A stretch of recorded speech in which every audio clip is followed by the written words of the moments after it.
네, 보수의 시각으로 현안을 들여다보는 보수의 품격 시간입니다. 자, 오늘 이재호 국민의힘 상임고문 그리고 진행을 돕기 위해서 임경빈 시사평론가 나와 계십니다. 어서 오십시오. 안녕하세요. 네, 날씨 추운데 고문님 늘 건강해 보이세요. 아, 예. 네. 자, 바로 들어가 보죠. 어제 윤 대통령이 국무회의 생중계를 지시하면서 노조회계 투명성에 이어서 현장의 불법 행위를 근절해야 한다 거론했습니다.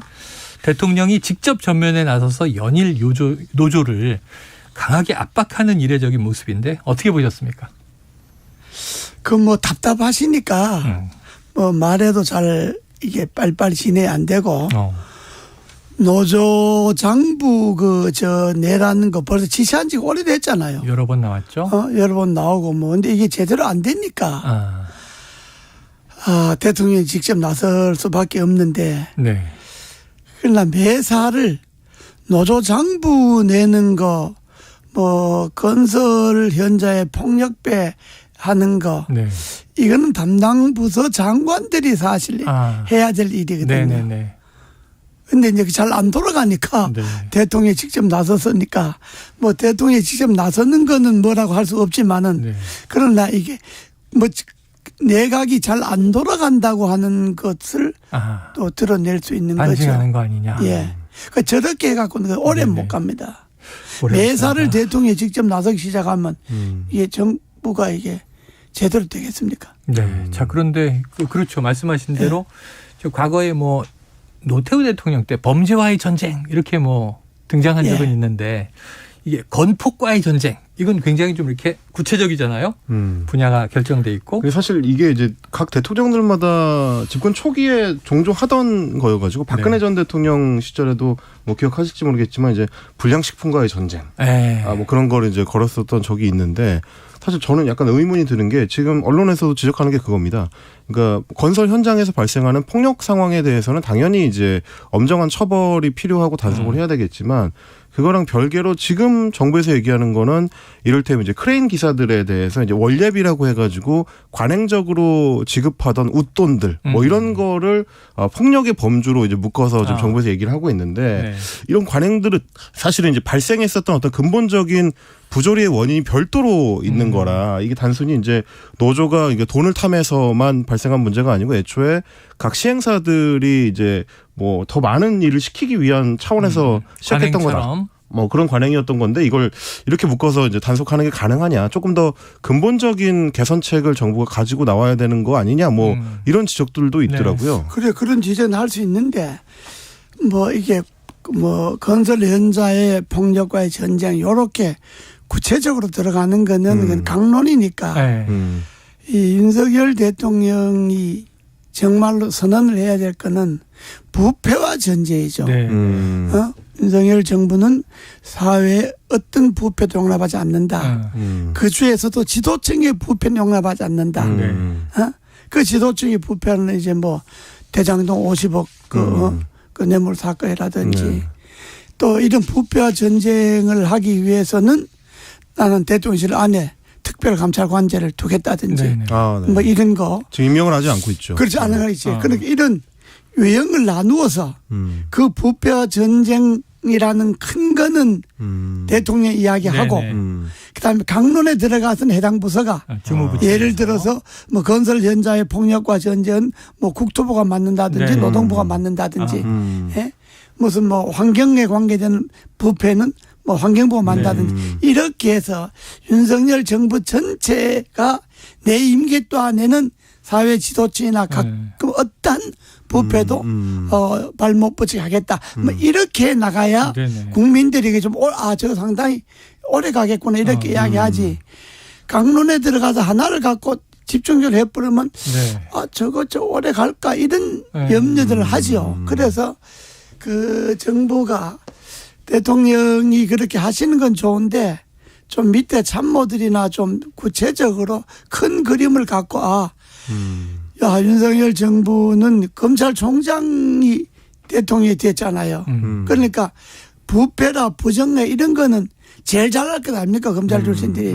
그러니까 사회 부패의 구석구석도 제일 잘할 것 아닙니까? 네. 구조적으로 어떤 사회적 구조가 부패를 낳고 있다 이런 것도 제일 잘할 것 아닙니까? 그러니까 그걸 통틀어서 우리 정부 하에서는 부패는 근절하겠다. 이렇게 부패와 전쟁을 선언하는 게 그게 맞죠. 그래요. 고모님 말씀이 이제 일리가 있어 보입니다. 그런데 그렇죠. 윤석열 대통령이 이런 얘기를 하시더라고요. 숫자까지 구체적으로 언론에 난 걸 언급을 해서 5년간 1,500억의 국고가 지원됐는데 이게 지금 이렇게 해도 되느냐 하는 얘기를 하는데 그러니까요. 근데 지금 대통령이 보통 난방비 지원 7조 추경하느냐 마느냐 막 이런 얘기 하다 보니까 5년간 1,500억이면 연간 300억인데 대통령이 언급할 사안인가? 말씀하신 대로 이거는 뭐 검찰이 할 수도 있고 경찰이 할 수도 있고 주무부처가 할 수도 있고 그러니까 말이죠. 대통령은 큰 틀을 이야기하고 부패와 전쟁 이야기하고 그런 세부적인 거는 담당 부서가 그냥 발벗고 나서야 되는데 대통령이 저렇게 다급하게 이야기하시는 거는 담당 부서가 뭐 잘 안 움직인다는 거지. 안 돌아간다. 대통령 뜻을 못 헤아리거나 대통령이 뭘 이야기하려고 하는지를 모르거나 아니면 아는데 막연하거나 뭐 이런 데가 안 움직이니까 듣는 사람은 안 움직이는 거고 뭐 방향을 못 잡는 거고 시키는 사람은 답답한 빨리 안 돌아가서 답답한 거고 그러니까 이제 저렇게 나가는 거죠. 지금 딱 짚으신 게요. 어제 우리 기자들이 나오는 코너에서 지금 이 고모님 말씀이랑 똑같은 얘기를 했어요. 아, 그래요? 그러니까 이 대통령실이 장관들이 잘 안 움직이는 게 불만이다. 국토부, 법무부, 보훈처 정도를 제외하고는 다른 부처가 잘 움직이지 않고 윤 대통령이 직접 전면에 나서서 자꾸 이걸 강조하고 언급하는 것이다. 근데 이게 장관도 지내셨고 전반적으로 이제 이 집권층에 참여를 하셨었으니까 그럼 이게 왜 그렇다고 보세요? 왜 안 돌아가는 거예요? 안 돌아가는 건 지도자의 리더십이죠. 대통령의 리더십에 문제가 있다 이렇게 봐야죠. 네네. 일단은 매사가 다 그렇잖아요. 기업이 또 마찬가지잖아요. 회사가 안 돌아간다 하면 회사 사장이나 회장의 리더십에 문제가 있는 거지. 뭐 지시를 해도 말이 안 먹힌다. 집안에서 맨날 싸움하고 집안이 평화 안 된다 하면 가장님 문제가 있는 거지. 그러니까 이게 안 돌아간 뭐 지금 법무부 뭐 검교부 뭐 저 보훈처 그런데 법무부는 저기 잘 돌아가는 게 아니지. 그냥 한동훈 장관이 국회 가서 민주당하고 싸워서 말 대답 따박따박 하는 것이 실제로 법무부가 해야 될 일은 부패 청산의 주무부서잖아요. 그런데 한동훈 장관이 우리 지금 정부 하에 만연되어 있는 부패 이 부패 구조 척결 그런 것에 대해서 한동훈 장관이 한 번도 뭘 안을 내거나 방안을 제시한 적이 없잖아요. 그걸 해야 그냥 민주당 국회의원들하고 말싸움하는 것밖에 없잖아요. 그건 잘 돌아가는 게 아니지. 그러니까 법무부 장관이 해야 될 일은 지금 대통령이 저 정도로 건폭과 뭐 전쟁할 정도로 나가면 먼저 법무부 장관이 우리 사회에 만연해 있는 제도적 부패 구조적 부패 그 중에도 사회 지도층의 부패를 어떻게 척결하겠다는 청사진을 내는 것이 법무부가 내야지. 나는 한 장관이 한 번도 그걸 냈다는 이야기 못 들었어. 법무부는 안 하고 한동훈 장관은 다음 주에 그 체포동의안 설명하느라고 또 바쁜 상황 아닌가. 자, 그렇습니다. 그러다 보니까 이제 뭐 말씀하셨던 것처럼 너무 이제 대통령이 이제 큰 범주의 정책적 방향을 제시하는 게 아니고 만기 칠남형으로 너무 이게 사안에 이제 개입한다라는 의견이 나오는 배경 중에 하나가 지금 이제 노조의 회계장부 얘기를 말씀하신 것처럼 대통령이 따질 게 아니고 이제 고용노동부라든지 이런 중부처에서 별도로 다뤄야 될 사안인데 대통령이 처음에 얘기했던 노동개혁이라는 큰 국가적 어젠다는 어디론가 사라지고 결국 이제 수사를 중심으로 한 노조 때리기만 남은 거 아니냐 뭐 이런 얘기가 나오더라고요. 그래서 저도 이제 제가 굉장히 좀 좋아하는 그 웹툰 노동 현장을 다룬 웹툰 중에 이제 송곳이라는 만화가 있는데 거기 이런 대사가 나옵니다. 조직은 계약서에 적힌 규칙과 통제로만 움직이지 않는다. 일에 대한 책임감, 동료에 대한 연민과 우정, 조직에 대한 소속감, 인간의 선함과 약함에 기댄 관행들을 다 제거하고 나면 조직은 멈춘다. 뭐 이런 얘기가 나옵니다. 그러니까 지금 이제 정부나 법무부가 추진하는 것처럼 어떤 범법 사항을 따져가지고 노동개혁을 할 수 있는 문제가 아니라 조금 좀 넓은 범위에서 노동 현장에서 일어나고 있는 여러 부조리들을 어떻게 노사와 정부가 같이 상의해가지고 더 큰 연대를 만들어낼 거냐. 이제 이런 고민으로 가야 되지 않나. 요즘은 좀 그런 생각이 좀 많이 드는 것 같습니다. 그게 맞는 말인데요. 지금 이 대통령이 답답한 게 이런 거지. 지금 건설 현장의 부재라든지 노조에 있어서의 부재라든지 이런 걸 담당 부서 노동부나 국토부나 뭐 법무부가 모르는 게 아니잖아요, 솔직하게. 네. 알고 있다. 그건 모르겠어요. 아니, 노동 현장에 건설 현장의 부정가는 우리 같은 사람도 다 들어서 알고 있고, 그렇죠. 예. 봐서 알고 있는 건데 그건 담당 부서가 안단 말이에요. 그러면 신년 업무 보고할 때 노동부나 국토부가 됐든 법무부가 됐든 우리는 금년 안에 현재 노사 현장에서 건설 현장에서 이러이러이러한 불법이 자행되고 있다. 이거는 이러이러이러하게 척결하겠다. 어떻게 척결하고 어기는 노사 간에 다 노동자든 사용자든 이걸 지키지 않으면 어떻게 페널티를 주고 이런 것들을 보고를 하고 그대로 집행을 해야 되는데 그걸 안 하니까 다 알잖아요. 안 하니까 저기 이제 대통령이 저렇게 나서는 건데 저거는 그렇게 바람직한 건 아닙니다. 하는 건 좋은데 방법이 국민들에게 안심을 주고 국민들에게 그 소위 국정의 성과에 대해서 믿음을 줄 수 있는 그런 건 못 되죠. 그런 거 보면 뭐 당장 잡아가고 집어넣고 한번 시원할런지 모르지만은 그러나 이게 제일 중요한 담당 부서가 움직여야 되거든. 대통령이 매살 발보고 뛸 수 없잖아요. 대통령이 할 수 있는 건 담당 부서가 해야 되는데 지금은 정부가 눈에 안 보이고 대통령만 눈에 보이잖아요.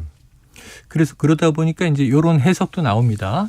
그동안 전당대회 관련해서 당무 개입 논란 이런 것 때문에 좀 지지층들도 주춤하고 국민들 시각도 좀 안 좋아지고 하니까 분위기 전환 그리고 지지층 결속 지지율을 좀 올려야 되는 동력으로 이른바 이제 민생 정책 이런 거에 지금 다시 한번 집중하는 거 아니냐 하는 비판도 나오는데 이런 지금 대통령이 생방송으로 이 국무회의 모두 발언 중계해라 그러고 노조 세게 때렸거든요.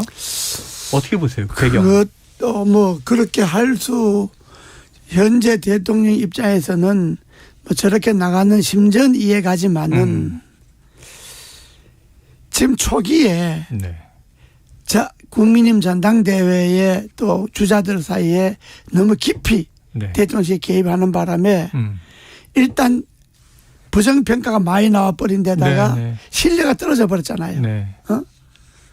너무 전당대회는 당에 맡겨야지 거기에 뭐 대통령실이 뭐 너무 깊이 관계하고 말도 너무 거칠게 그냥 대통령실이 물론 고위 관계자는 이름으로 했지만은 대통령 뜻이라고 다 받아들이잖아요. 그렇게 하니까 사람들이 대통령실에 대한 그 어떤 그 신뢰 이런 것들이 없어져 버리고 당의 전당대회는 생기를 잃어버리고 저 완전히 막 아주 당이 전당대회 하는 게 좀 뭘로 하는지도 모르겠다는 식으로 당이 생기가 없어져 버렸잖아요. 전당대회 정도 하면 당이 생기가 있고 활발하고 뭐 이렇게 서로 싸우더라도 건설적으로 싸우고 이래갖고 뭐 국민들이 뭐 되겠구나 뭐 이런 느낌을 줘야 되는데 그렇게 못 주는데 이 책임을 사람들은 다 대통령실로 돌린단 말이에요. 그러니까 대통령실 그걸 알았겠죠. 하도 말을 하니까. 그러니까 이제 민생에 치중해야 되겠다. 그건 이제 방향을 돌리는데 그건 좋아요. 원래 그렇게 해야죠. 원래 당은 전당대회는 당에서 알아서 하라. 그러고 대통령실은 민생에 집중하고 지금 경제가 어려우니까 경제 살린 데 집중하고 이렇게 하는 것이 맞았죠. 그러니까 민생에 치중하는 건 좋은데 민생에 치중한다고 해서 대통령이 전면에 나서서 매사를 저렇게 지시하고 이끌어가고 그러면 밑에 사람들 손 놓고 그저 뭐 대통령을 두려워하게 되죠. 뭐 야단 안 맞을까 뭐 이 잘못했다가 욕 먹고 야단 맞기보다는 차라리 가만히 있는 게 낫겠다. 뭐 이렇게 가만히 있고 욕 먹는 것보다가 일하고 욕 먹는 게 둘 중에 하나 택하라면 가만히 있고 욕 먹겠다 뭐 이런 것 아닙니까? 그러니까 이렇게 되면 안 되는 거거든요. 지금 고모님 말씀 들으니까 네. 부처에서 좀 급한가 이런 느낌이 드는 게 예를 들면 지금 자살률을 30% 떨어뜨리겠다 이런 목표치는 좋은데 네. 이 정량화되는 것이 또 바람직하냐 근본적인 문제부터 논의해야지 이런 얘기도 있습니다만 지금 이른바 번개탄 퇴출 네. 그리고 지금 이 쌀값 문제 되니까 신동진 벼 퇴출 네. 이런 거 지금 좀 여러 가지가 나오고 있는 거예요. 그러니까 이제 설익은 정책들에 대한 비판이 주로 이제 인터넷 커뮤니티 중심으로 나오고 있는데요. 정부가 지금 앞세우고 있는 조금 전에 말씀해 주셨던 이제 번개탄과 관련된 것도 물론 이제 번개탄 같이 쉽게 이 취득할 수 있는 어떤 수단, 자살을 위한 수단이 있으면 자살률에 영향을 미치는 건 사실인데 근본적인 대책 없이 번개탄을 생산 중지시키면 원래 자살하려던 사람이 의지를 꺾겠느냐 이제 이런 문제 제기들이 좀 나오는 거고요. 네. 신동진 벼 같은 경우도 이제 신동진 품종 대신에 뭐 참동진이라고 이제 추가로 개발한 벼를 심도록 하기 위해서 기존에 지금 많은 사람들이 이제 재배하고 있었던 벼를 막아버리는 방식으로 가는 게 맞느냐 또 네. 이제 이런 식으로 그러니까 지금 이제 너무 정부의 정책들이 즉자적이고 그냥 즉흥적으로 단선적으로 나오는 거 아니냐 좀 깊은 고민 근본적인 고민이 없는 거 아니냐 이런 지금 걱정들이 좀 있는 거죠. 네. 그런 거죠.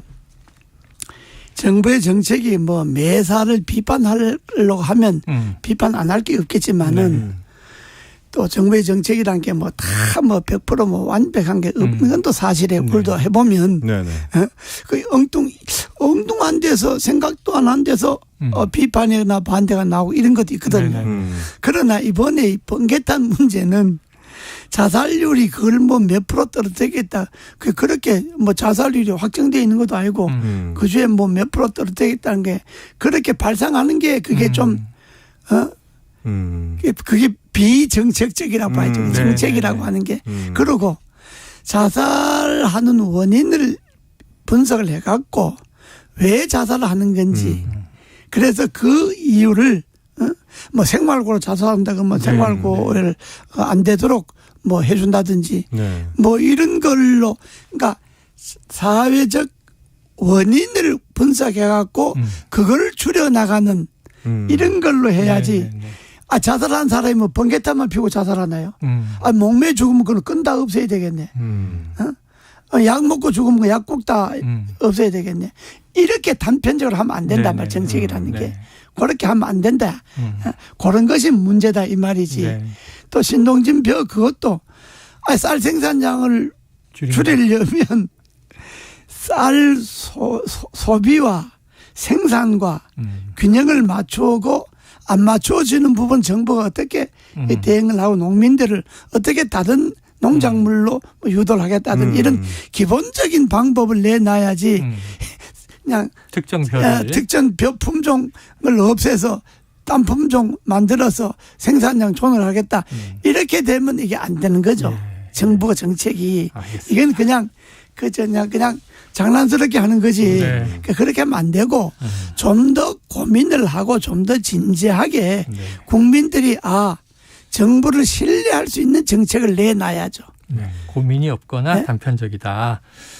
자, 이번에는요. 전당대회를 가보는데 고모님 얼마 전에 며칠 전에 지역에서 이 전당대회 욕을 많이 한다 이런 말씀하셨던데 왜 욕을 하던가요? 지역의 바닥의 당원들은 일선 당원들은 전당대회가 갈수록 혼란스럽고 이 갈수록 좋은 정책이 나와야잖아요. 대표들 사이에 서로 정책도 경쟁적으로 당을 어떻게 발전하고 당을 어떻게 개혁하고 정부를 어떻게 뒷받침하고 정부 정책을 어떻게 당은 건의하고 이런 갈수록 좀 고급스럽고 좀 이게 국민들이 귀를 끌어당기는 그런 정책 대결을 해야 되는데 그래서 국민들이 국민의힘 전당대회 눈과 귀를 묶어 놓는 이런 전당대회를 해야 되는데 이거 갈수록 서로 싸워서 갈수록 서로 헐뜯고 뭐 네 잘나다 내 잘나다 이렇게 하니까 이 국민들의 눈과 귀가 전당대회로부터 갈수록 멀어진단 말이에요. 그러니까 당원들은 욕하죠. 왜냐 그러면 당원이 아는 사람들은 지역의 당원 보고 야 너 국민님 잘하라 그래. 나가면 이 소리 맨날 하거든요.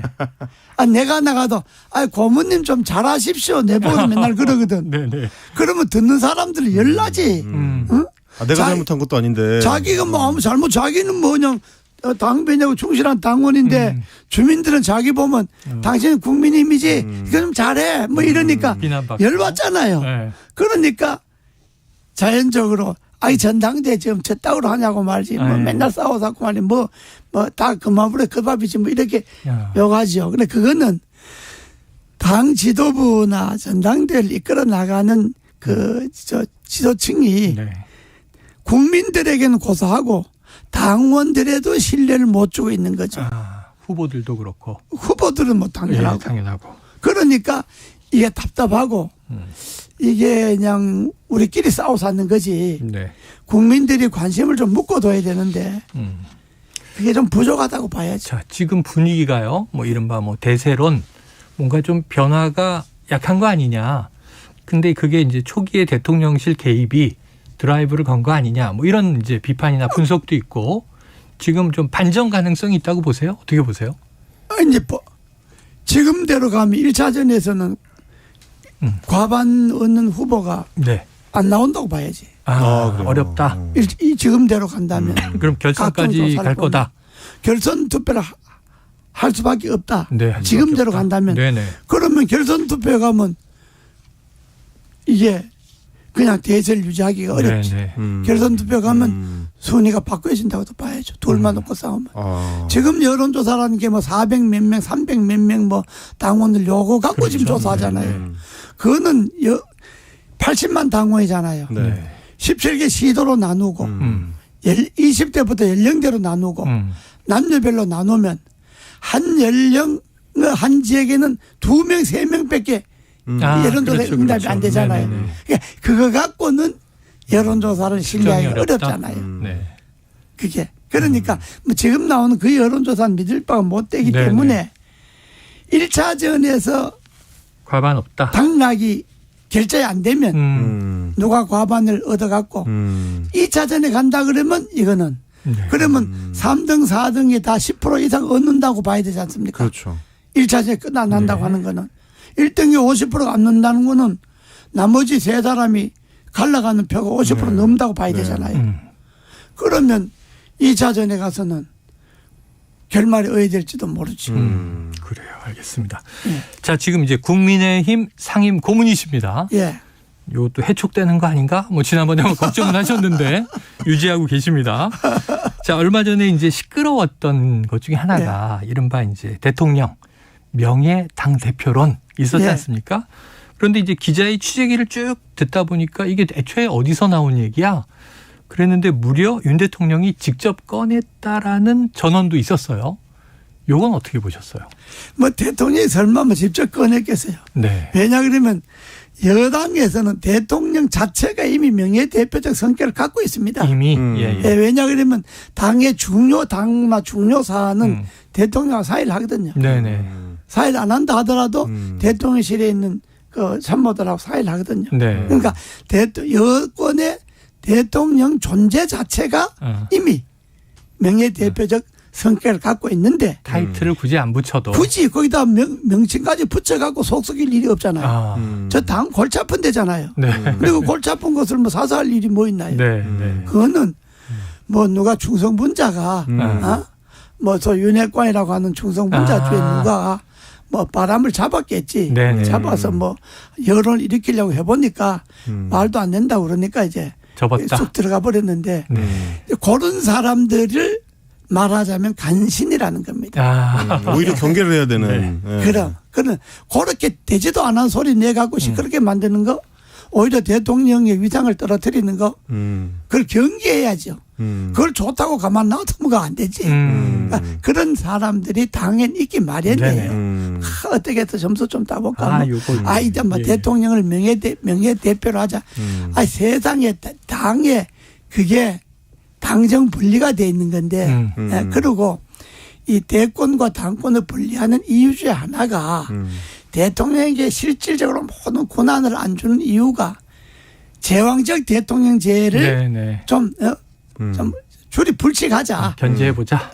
너무 제왕적 대통령제라고 때문에 전국이 다 맥히니까 그래서 당과 대통령하고도 행정부와 입법부가 좀 분리해서 좀 이렇게 제왕적 권위를 좀 줄이자. 그런 거고 요즘은 다 분권 시대잖아요. 그렇죠. 중앙정부도 지방정부와 분권하고 웬만한 건 자꾸 이렇게 권력의 주체를 나누잖아요.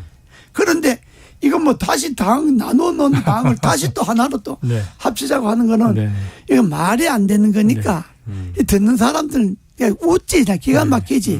그러니까 이거는 아마 꺼냈다 더 이상 진행이 안 되고 이 대통령실도 이런 말이 나오면 그 대통령이 직접 만나서도 참모들이 소위 대통령 고위 관계자 이런 거 잘 쓰잖아요. 고위 관계자가 나서갖고 그 쓸데없는 소리 하지 말고 전당대회는 열심히 하라고.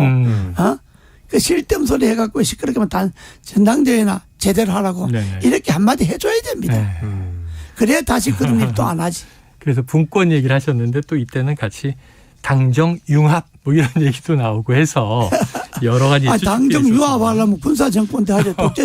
박정희 대통령이 전에 공화당 총재했잖아요. 군사정권 30년도 안에 당정 일체 때문에 넘어갔잖아요. 당망했잖아요. 그럼 뭐 다시 그런 경험을 다 역사적 경험을 다 교훈으로 해서 당정 분리를 해놨는데 다시 융합하자 그러면 군사 독재로 돌아가는 게 제일 빠르지. 알겠습니다. 지금 이제 전당대회가 쭉 이제 TV 토론 2번 하면서 지금 당원들도 그렇지 않을까요? 여론도 그렇고 뇌리에 남는 게 말씀하신 대로 신선한 뭐 정책, 컨텐츠, 아젠다 이런 거보다 지금 제일 앞서가고 있다고 이야기하는 김기현 후보의 이른바 울산 KTX 역세권 이 부동산 의혹이에요. 이것만 시끌시끌해지고 있고 다른 후보들은 자 이런 부동산 의혹이 이렇게 연결돼 있으면 총선 때 리더십이 발휘되겠느냐 문제 터진다 이렇게 이제 비판을 하고 있는데 이런 일련의 논란들 어떻게 보십니까? 그러니까요. 이게 소위 앞서가는 후보라는 사람이 말을 정제되어서 하지 않기 때문에 전당대회 판 자체가 이게 아주 혼란스럽고 아주 이게 우스워지잖아요. 앞서가는 후보라는 사람이 무슨 그 대통령 탄핵 이야기도 하고 또 무슨 뭐 날리면 바이든 먼저 질문을 꺼냈어요. 이것도 먼저 질문도 꺼내고 또 무슨 당하고 대통령 사이에 뭐 의견이 다르면 누구 말 듣겠냐. 그거 다 대통령 말 들어줘야지. 여당이면. 근데 또 자기는 아이락하고. 본인 혼자 X. 근데 또 공천은 물어본다 그랬어요. 또 공천은 대통령과 사의한다 그러고. 이 공천 사의 안 하려고 당정 분리시킨 거거든. 이러니까 앞서간다는 사람이 이렇게 횡설수설하고 갈팡질팡하니까 전당대회 분위기 자체가 딴 후보들도 거기 따라가야 되잖아요. 게다가 울산 따이락하는 건 그거는 소위 말하면 현장이 있는 거잖아요. 그렇죠. 그죠? 현장이 있는 거. 땅이 뭐 3만 몇 평이나 다 있는 거고, 그것도 뭐 30평도 아니고 있는 거, 그 지나간 거로 하지만 인정 거니까, 그럼 명쾌하게 정리하면 되는 거지. 그러잖아요. 그걸 또 뭐 말도 안 된다고 하기 위해서 뭐 정체성 꺼내고 색깔랑 꺼내고, 그런 거는 눈으로 볼 수 있는 게 아니잖아요. 그러나 부동산 이건 눈으로 볼 수 있는 거잖아요. 그러니까 눈에 보이는 것을 먼저 명쾌하게 해결하려고 그래야지. 이걸 자꾸 뭐 덮고 나고 이건 뭐 사실 아니면 내 정치 생명을 걷겠다. 그건 무슨 드라마에서 나온 이야기잖아요. 그게 그 무슨 드라마가 나도 봤는데. 그래 그렇게 하면 안 된단 말이에요. 앞서가는 후보라고 자기가 생각되면 오히려 정제된 그것하고 정제되고 다 딴 후보들 다 포용하고 아우르는 그런 입장을 가져줘야 국민들이 보기에도 저 참 듬직하다 이렇게 이야기하는데 이게 앞서간 후보라는 사람이 제일 불안하니까 볼 때는 그러니까 이 지금 당도 지금 헷갈리고 흔들리고 그러나 국민이 이미 민주당보다도 지지도가 높은 거는 그나마 그래도 전당대회 하고 나면 뭐가 좀 낫겠지 하는 전당대회 기대감이 있는 거죠. 그런 거지. 저게 뭐 짜들은 뭐 국민이 민주당 물론 민주당 이재명 리더가 있으니까 그게 지지도가 올라갈 수가 없죠 지금. 그러나 민주당이 잘못해서 국민님 지지도가 올라간다고 생각하면 안 돼요. 알겠습니다. 그거는. 그렇기 때문에 네. 좀 뭘 좀 잘해야지 그럴듯하게 좀 국민들이 볼 때 좀 진짜 좀 그럴듯하다 뭐 좀 이렇게 좀 가야지. 내가 보기에도 네. 고문인 내가 보기에도 좀 답답하지. 알겠습니다. 자, 시간이 다 됐는데 아까 예측을 하나 해 주셨기 때문에 끝으로 하나만 여쭤볼게요. 예. 단문으로. 만약 결선 투표에 간다면 1, 2위 2명이 올라가잖아요. 예. 누가 올라가겠습니까? 지금으로 봐서는 뭐 김기현, 안철수 올라간다고 봐야죠. 그렇게 보십니까? 예. 알겠습니다. 요거 나중에 한번 체크해 보도록 하겠습니다. 올라가요. 발언됐는데 전하람 후보가 잘 신선하게 아주 그 표를 또 많이 모고 그러는데 그러나 아직까지는 국민인 풍토에서 그게 뭐 지난번에 이준석 때하고는 다를 거예요. 그때 돌풍 정도는 아닐 것이다. 예. 알겠습니다. 자, 이재호 국민의힘 상임고문, 임경빈 시사평론가와 보수의 품격 함께했습니다. 말씀 고맙습니다. 네, 감사합니다.